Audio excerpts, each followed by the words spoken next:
కౌగిలే కాపురం కాదులే పిచ్చి తల్లి, మల్లెలా మంచమే మందిరం కాదు చెల్లి,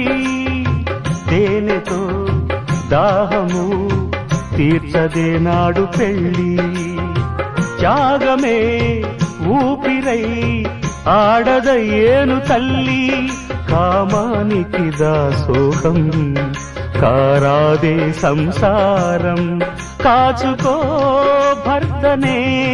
కంటి పాపాయిగా, నేర్చుకో ప్రేమనే సంటి పాపాయిగా, మన్నించేది మనసిచ్చేది మగడే సోదరి, సంసారం ఒక చదరంగం అనుబంధం